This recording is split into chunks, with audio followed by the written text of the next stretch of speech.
welcome back to the Wellness Paradox podcast. I'm so grateful that you can join us on this journey towards greater human flourishing. As always, I'm your host, Michael Stack, an exercise physiologist by training and a health entrepreneur and a health educator by trade. And I'm fascinated by a phenomena I call the wellness paradox. This paradox, as I view it, is the trust, interaction, and communication gap that exists between fitness professionals and our medical community. This podcast is all about closing off that gap by disseminating the latest, most evidence-based, and most engaging information in the health sciences. And to do that in episode 123, we're joined by Emilee Moore. Emilee is finishing up her academic experience as an occupational therapist. And in fact, this is the first time we've actually had an OT on the podcast. And the reason I was so intrigued to have this conversation is Emilee has conducted her research as well as where she's taking her career with the role OTs can play in care coordination and referral to qualified exercise professionals in the community. As I say in the podcast episode, oftentimes we think about relationships with physical therapists or primary care physicians or dietitians, but we very rarely think about a relationship with a occupational therapist. So I think Emilee brings a very unique and different perspective towards bridging the wellness paradox gap that we talk about so often. Any information we'd like to share with you from today's episode can be found on the show notes page. That's by going to wellnessparadoxpod.com/episode 123. Please enjoy this conversation with Emilee Moore.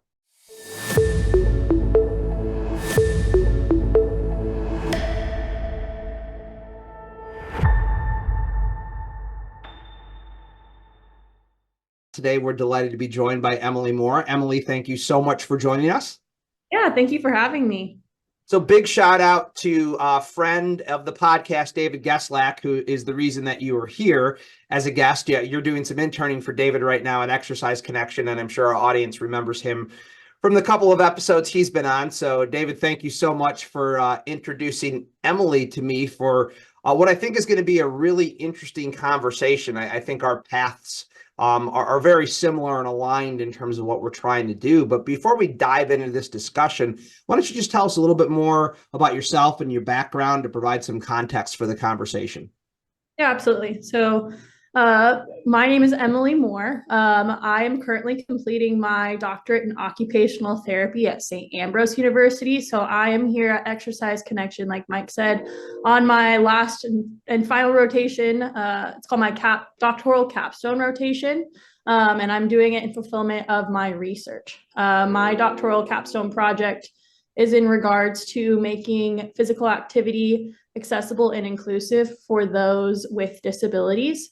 It kind of started out as a more encompassing topic of just people marginalized from the gym, older adults, individuals with disabilities and low socioeconomic status, but kind of has morphed into really hyper focusing on those with intellectual disabilities, because I've kind of found through my research that those are often the most marginalized. But kind of how I got to the topic of my research is through working as a respite care provider while going through occupational therapy school. I did it to pay the bills, and I also worked as a physical fitness trainer. And I kind of realized when I was working with an individual with autism and blending my background and knowledge of OT that I was getting through my education with my knowledge as a physical trainer, that there was so much benefit that could come from looking at exercise through the OT lens. So that's kind of what birthed my idea for my research and why I'm here today. Awesome. Yeah, and that was what was really intriguing. You and I met at the ACSM Idea Health Fitness Summit this year in Chicago a couple months back. And when talking to you, it's clear that you definitely have a strong background as a fitness and an exercise professional, but you've also gone through this academic and clinical program for OT, and you're trying to blend both worlds to a certain degree. And what's interesting is that we've had physical therapists on the podcast before. We've had exercise physiologists on the podcast before. You were the first occupational therapist that we've had on the podcast, or a soon to be occupational therapist, I should say. Because of that, I was really excited to have the conversation because I think it brings an interesting perspective. So before I get into really talking about your research, I think there's one point that we need to clarify for our audience because they actually may not know the difference. Can you explain maybe the difference between an occupational therapist and a physical therapist? Because I think most people just contextually understand physical therapy, but they may not understand OT so well. So let's touch on that, and then we'll get into your research. Yeah, absolutely. That's one of the most common questions I get, there's a lot of assumptions like, oh, you help people get jobs, or oh, so you're like a PT. We're a completely separate entity that kind of encompasses a lot of the same qualities as a PT, but inherently in itself, occupational therapy is best understood by defining the term occupation. Occupation is anything that brings meaning to an individual's life. Mm. And for me, exercise, physical activity has brought so much meaning on a physical, mental, social platform. So that's the occupation that I'm really choosing to advocate and educate people on. There's actually a term within the occupational therapy framework called health management routines, in which I am operating my research underneath. But an OT can work in schools, they can work in hospitals, they can work in community-based programs. They're just helping any individual reach their personalized goals by approaching it from a very holistic standpoint, the mind, body, and the environment and how it's interacting to support or inhibit the individual.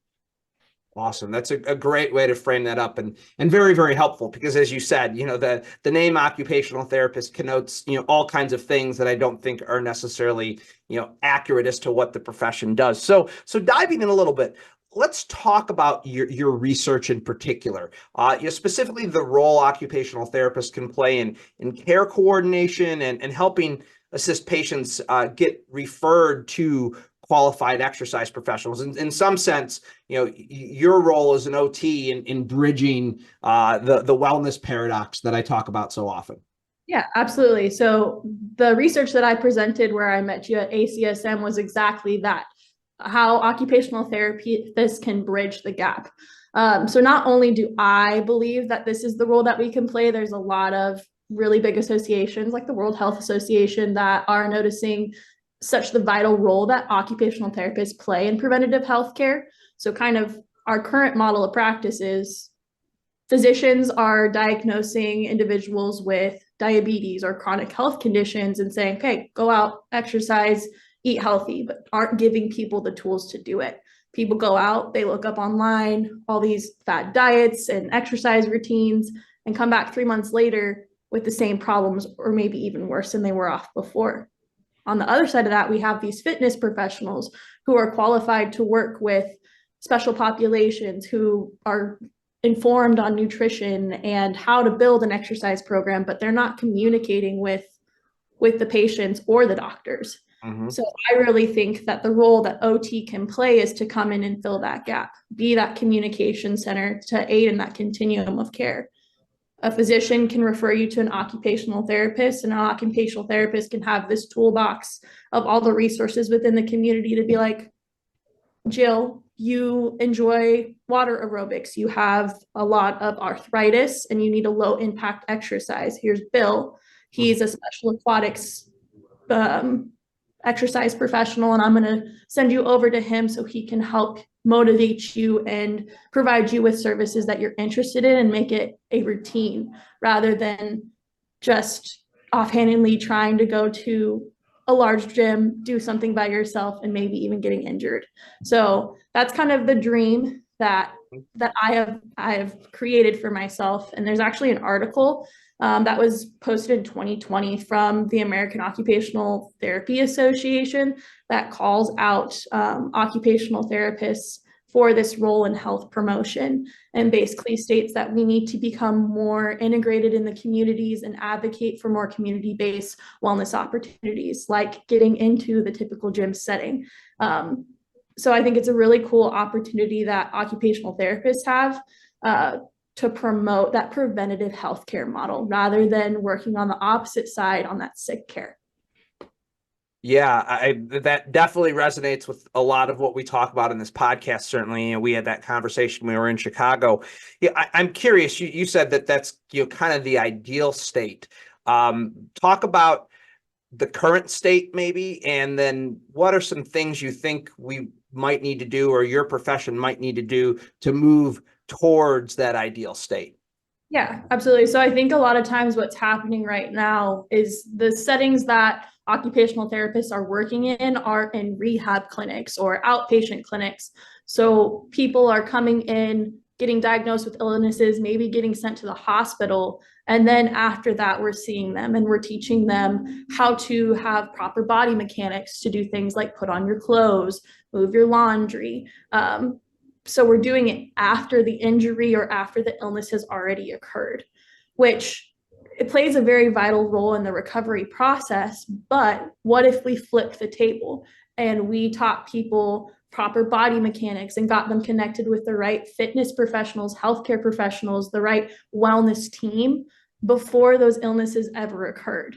Imagine how much better off our society would be without having to worry about all these different chronic conditions and back injuries and joint injuries if we could teach them before the injuries happened.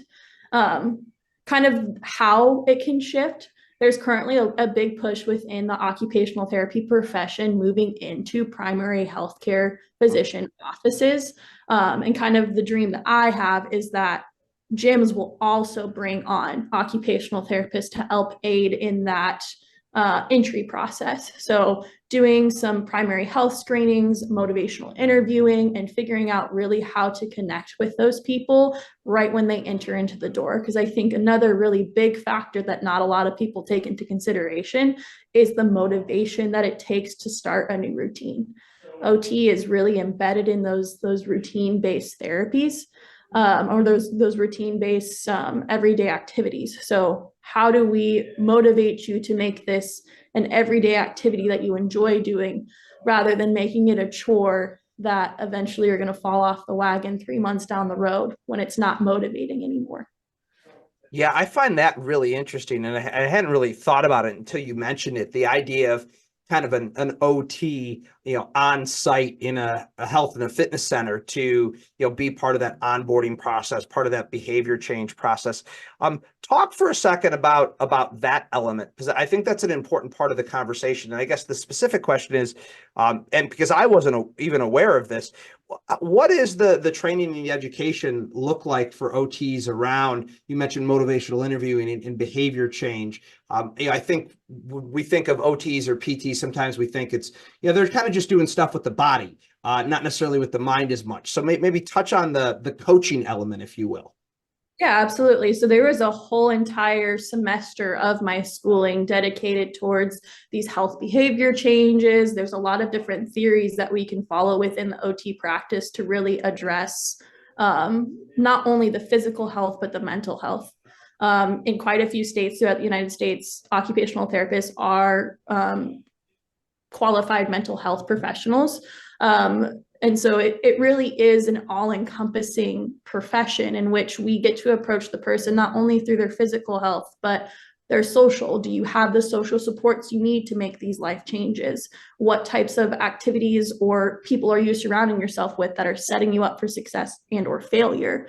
Do you have access to the community where you can get these resources that you need to be successful? So it really is this holistic, whole person, client-centered care. Client-centered care is kind of a term that is embedded throughout the framework of occupational therapy, but it truly, I think, is what differentiates us from anyone else. We get so much different education in all the different areas of physical rehabilitation, mental rehabilitation, social, and also how to modify the environment and do task analysis to help support the individual through that healing process and through creating a new routine. Fascinating. And one of the things I often say about what I enjoy about doing this podcast is I always learn whenever I do any episodes, what something new. And I think just kind of understanding the depth and the breadth of the OT curriculum, I think is very, very illuminating for myself, as well as I'm sure the audience. So let's sort of, kind of move the discussion forward. So we've established that Wow, OTs could play a really big role in connecting, patients that are kind of going through the healthcare system with qualified exercise professionals in the community. We've even talked about, wow, maybe this could be an opportunity to employ OTs in health and fitness clubs. From your perspective, as someone who is viewing things through the occupational therapy lens, if you were going to refer to qualified exercise professionals in the community, what would be some of the key things that you would be looking for when making that referral in an exercise professional? Yeah, absolutely. I think the biggest thing for me is I always talk about having my toolbox. I am a firm believer that I only get to be good, really good at like one, maybe two things. Mm-hmm. And so if we can build this toolbox and I could know someone who specializes in aquatics, who specializes in dance, who specializes in yoga, who is really good at weight training, or I can find all these different connections within the community, I can make sure that I'm connecting people with people who are experts in their field. So I'm a firm believer in advocating for what you're good at. Mm. So if there's a service that you know you can provide, if you've gone through Exercise Connections Autism Exercise Specialist course, and that's a service that you're good at and you can provide, I want to know about it. So I can send any individual that aligns with your mission to you. So I think advocating for and knowing what your mission is and what you're good at is the best way to market yourself Yeah. and connections. I think that that's spot on. I mean, it's kind of, jack of all trades, master of none kind of thing. I think it's very insightful about the thought of, hey, you've got a toolbox, but the toolbox is only so big if you're going to be able to use the tools appropriately. So knowing all the different people that are out there.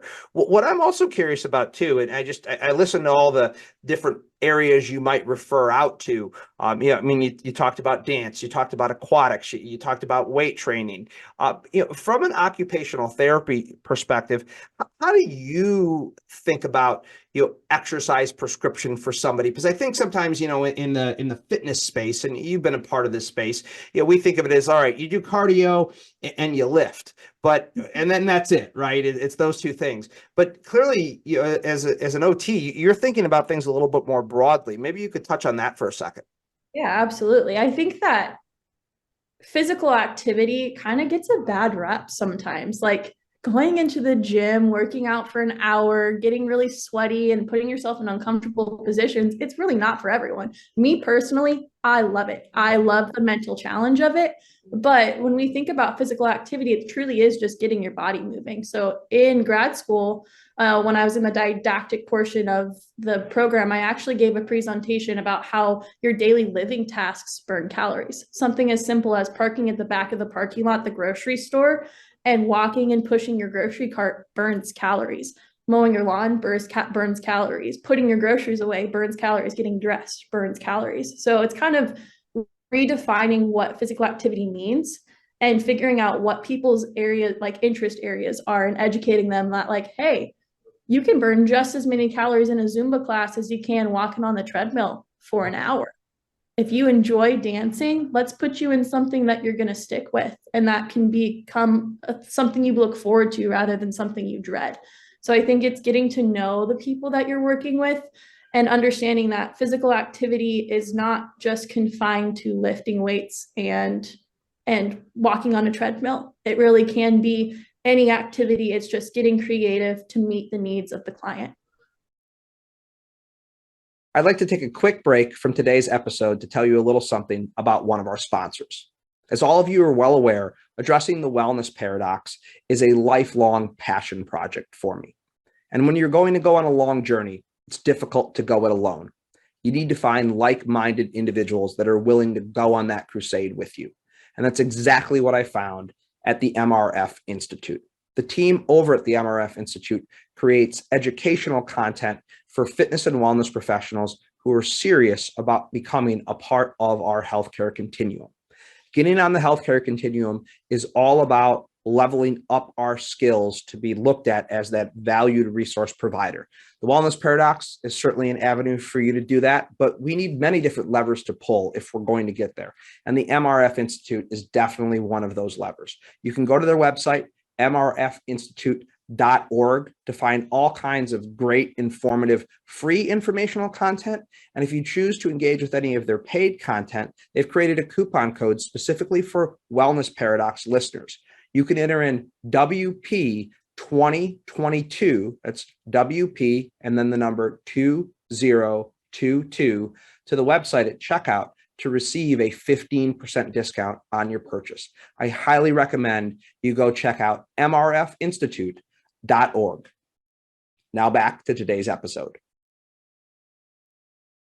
Yeah, well said. There's a relevance element there that I think is so important. If somebody finds something relevant and engaging, I think we all know this from our life in general, we're going to be much more likely to do it. As an example, like I am a terrible dancer and very self-conscious when I'm dancing. So you're not going to find that I would think a Zumba class would be relevant or engaging for me. It would probably be anxiety provoking. But, I like to ride a recumbent bike and I like to lift weights. So like those are things that I'll choose to engage with. And I think you said something earlier, which I think is so true of most exercise professionals, is that you love to exercise, but we're the people who are listening to this podcast, we're all in the minority. And so finding ways to make exercise, fun and engaging is probably more important than what you're actually prescribing in and of itself. Because if it's not fun or engaging, people aren't going to do it.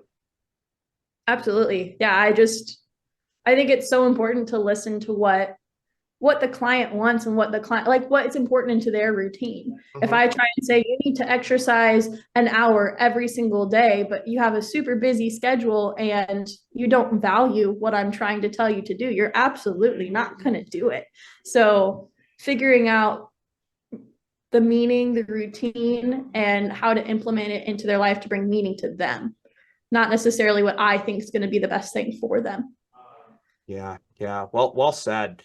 So before we get into maybe talking about how exercise professionals and OTs can collaborate with one another, I do want to touch on one other thing, and I'd be remiss not to ask you about it because you've had this great experience at Exercise Connection with David, and you're kind of expanding your perspective on how to make exercise, more inclusive. We kind of started this conversation with, that being an area that you are passionate about, which is what led you to David and Exercise Connection. So I would be curious to get your perspective on what you could tell exercise professionals about making exercise more inclusive, not just for people with disabilities. Certainly we could focus on that, but even more broadly.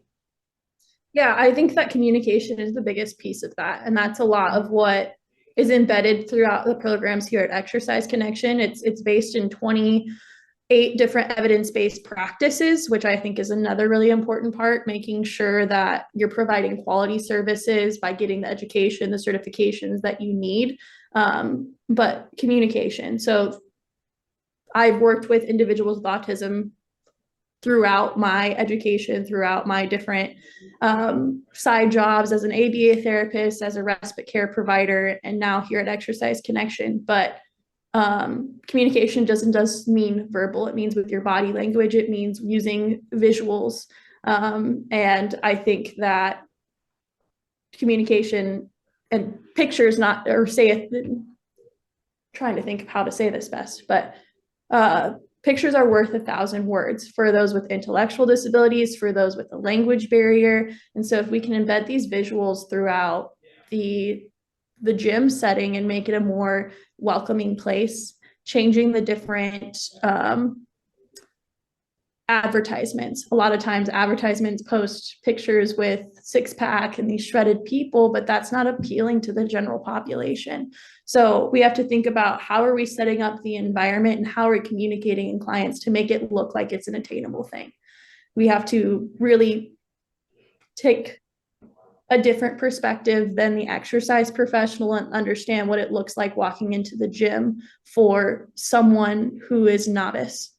We are very comfortable inside the gym. We know exactly what we do when we walk in there, but can they find the entrance to the gym? Is it clearly marked? Once they get into the entrance of the gym, do they know exactly who they're supposed to go and talk to and where they're supposed to go? Throughout the gym, are the advertisements in there welcoming and inclusive? Do they see people that look like them? Do they see people with disabilities? Or is it only ripped people who are genetically blessed to look the way that they do. Yeah. Because I think that appealing to the general public and people of all spreads of life is very important when we talk about starting a new routine.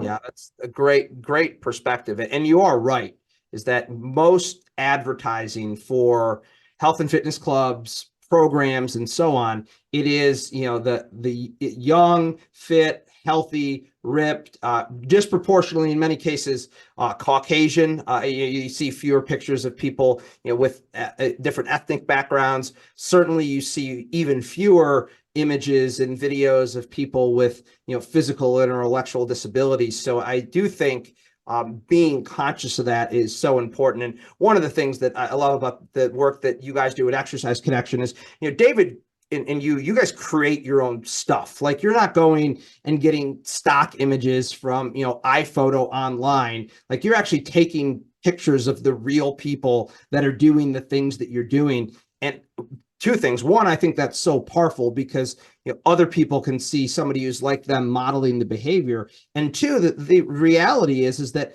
you can't find the stock imagery or the stock B-roll online. You have to create it yourself. So I think that is a very important strategy that Exercise Connection employs, and I think that that's a strategy that the rest of the industry can take a lesson from. Yeah. I also think it's really cool that here at Exercise Connection, I think we kind of practice what we preach. Uh-huh. A lot of people don't know that all of the visual exercise system, all of the materials that we're releasing are in some cases made by individuals with autism. We employ several different individuals that come in and help us build the kits, but also any materials that we release, any presentation we give, we send to our autism specialists. They're a review board of individuals with autism that review our material and make sure that we are appropriately speaking and using terminology that reflects highly on the community that we are preaching towards. And so I think that having that perspective makes us really unique. And I think it's a really powerful thing to have individuals with autism themselves advocating and supporting our materials. I actually think that's a really important lesson just to abstract for the industry more broadly. I wonder, if you want to attract a 45 through a 65-year-old demographic to your health and fitness center or your personal training business, how often are you having the 45 to 65-year-old person review your marketing materials, look at your website? Because there's what exercise professionals think should go up there, and then there's what connects with actual people. So I love the fact that you guys embed that into your organization. And I think that is another really good lesson for the industry, broadly to take, because I think if we did, I think we'd have decidedly different looking and sounding marketing materials out there than what we have right now. Yeah, I think that another really cool opportunity that occupational therapists can provide is the environmental setup of a gym. If we had gym owners bring in individuals in wheelchairs or individuals with disabilities when designing their structures or laying out their gym equipment, I think it would also be a really different and interesting perspective that would bring so much value. That's something that I look as an occupational therapist. Is an individual with a wheelchair able to navigate through the gym spaces? Is the equipment too close together? If I have an individual with low stamina, do we have rest stations throughout the gym where they can be seated if they need to take a break? And so those are different things that I think having an OT, but also individuals with the disabilities themselves as a part of that process, it would be inherently valuable. Very interesting. I feel like that the whole environmental design is an interesting conversation, but it's probably its own separate podcast. So I'm gonna stop myself from going down that rabbit hole right now. But let's kind of transition then as we bring this to a close to talk about how exercise professionals, how fitness professionals can work to collaborate with occupational therapists. And I'll couch this question in the thought that I think that a lot of exercise professionals think, oh, I should establish a relationship with a physical therapist, a dietitian, maybe a primary care physician.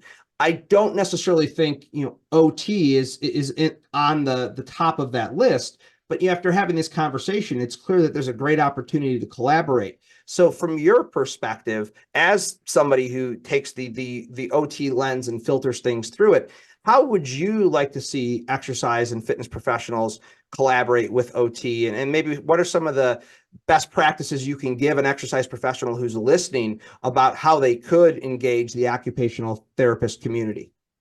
I think that communication is key. Connections are everything.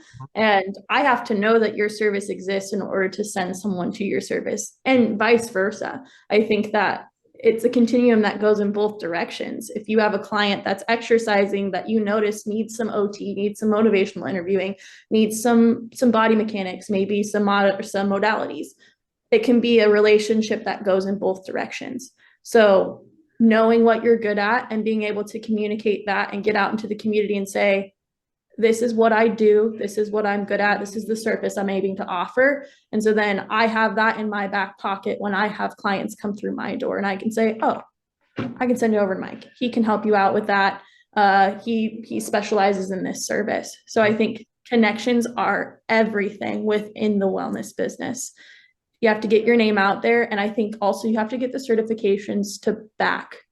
That's something that's very valuable and very important to me when I'm vetting who I'm going to send my clients to. I want to make sure that they're qualified to give the services that they're advertising. So looking into, if you want to provide services for individuals with disability, going to NICPAD, coming to Exercise Connection, getting those certifications and having the evidence-based practices side of things. If you want to be an aquatics instructor, making sure that you have those proper up-to-date certifications before you're advertising your services as so. So certifications and connections, I think, are the two biggest things that I would advocate for. Great. Yeah, no, I completely agree. I think it's those connections and those relationships. If you don't know somebody exists and you don't know what they can do, then it's going to be very difficult to refer to them. So before we get to the last couple of questions, I'm going to throw you one curveball question here, because I know you're finishing up your academic experience and you're about to go and start your professional outside of academic career. You've got this knowledge of exercise and this passion for movement and exercise, and now you have this academic experience in occupational therapy. How are you going to blend these two when you get into the workforce? And I know that's a scary question to ask anyone that's just about to graduate, but how are you viewing what your career is going to look like to start out with these two very much related, but I mean, for all intents and purposes, separated domains of OT and then kind of traditional gym-based exercise? So do you have any thoughts on how you're going to bridge this gap for yourself, at least in the short term? Yeah, absolutely. I think that I've had a lot of conversations with David about staying on staff here and all of the awesome opportunities that could bring, but really the Medical Fitness Association and that kind of model of practice is really my dream, to be able to open a gym in which I can offer not only my physical modalities and occupational therapy services, but also have a gym that is encompassed under that same roof where I can run group exercise classes, individual based exercise classes, nutrition, and have all of the entities of what really makes up a wellness team under one roof, I think is how the future of healthcare is moving, and something I very much would like to be a part of. Exercise is something I'm very passionate and very excited about. And I think combining that with my education will yield a lot of awesome opportunities. But it is a very novel concept within the occupational therapy realm. It's something that I'm really advocating and trying to educate a bunch of people about. Is this is an option of what you can do for your career as an occupational therapist. And I'm hoping that someday it's not novel. It's something they teach at all the occupational therapy schools, that, hey, you can go work at a gym and you can help fitness professionals and physicians collaborate and communicate to help set people up for success and really aid in that preventative healthcare model. That's what I think I mentioned earlier. The World Health Organization has named the occupational therapist the champion of preventative healthcare in the 2030 movement initiative. So I think that there's going to be a push from occupational therapists as a whole towards that role in the preventative healthcare model. And I think that this is just the beginning. I'm getting in at the precipice. That's great. Well, we're certainly going to We'll certainly be paying attention to your career trajectory. And yes, I agree that integrated care, medical fitness, holistic wellness center model is something that I do think is the future of healthcare. And to a great extent, I also think it's the part of the future of the exercise profession. So an exciting time. And yes, I think with your mindset, you're getting into the field at the right point. So where can people go if they want to find out more about you and the work that you're doing and will be doing? Yeah, I can definitely attach my email and my LinkedIn account. As of right now, I'm just kind of in that transition period where I'm not 1,000% sure where I'm going to be yet, but I would love to connect with people. Like I said, connections are everything. So if anyone has any questions or comments and they want to get a hold of me, I'll link my email and my LinkedIn account, and we can definitely continue that conversation and connection. Awesome. Yes, connections are everything. So we'll post your email and your link to your LinkedIn on the show notes page so everyone can check that out. And again, this podcast is by way of you and I just connecting and having a conversation at ACSM, and it led to a great conversation. I think if nothing else, the more conversations we are having between exercise professionals and OT, the greater the likelihood OT is to become a champion of what we do. And we need as many champions inside the healthcare delivery system as we possibly can to get people moving more. So we'll definitely link up to all that. My last question I'm going to ask that I'm really excited to ask you, because again, you're bringing this occupational therapy perspective, is that I consider the wellness paradox to be this trust, interaction, and communication gap between exercise professionals and the medical community. From your standpoint, if you can give the exercise professionals that are listening one piece of advice to close off that gap, what would it be? I think my biggest piece of advice would be to form those connections, but also stay in your lane. So if there's one service that you're really good at providing, hone in and perfect that service. And then make sure that you have this toolbox of other professionals that you can reach into. If you're going to be really good at providing exercise services, refer out to a nutrition specialist, refer out to an OT for those massage, and just make sure that you are building a toolbox and honing in on your craft, staying in your lane, but then gaining those valuable connections so that we can all work and practice to the best of our abilities and really support our clients and doing what we do best. So I think not being afraid to send your clients elsewhere and forming those connections with other practitioners out into the community is going to be a really integral part of growing a business and being the best practitioner that you really can be. Awesome. Yes, it's just we've talked about connections many times on the episode today, and so that's a great way to end it. Emilee Moore, thank you so much for joining us on the Wellness Paradox. Thank you. Thanks again. Well, I hope you enjoyed that conversation with Emilee as much as I did. If you found it insightful and informative, please share with your friends and colleagues. Those shares make a big difference for us. Any information we'd like to share with you from today's episode can be found on the show notes page. That's by going to wellnessparadoxpod.com/episode 123. Please be on the lookout for our next episode when it drops in 2 weeks. And don't forget to subscribe through your favorite podcast platform. Until we chat again next, please be well.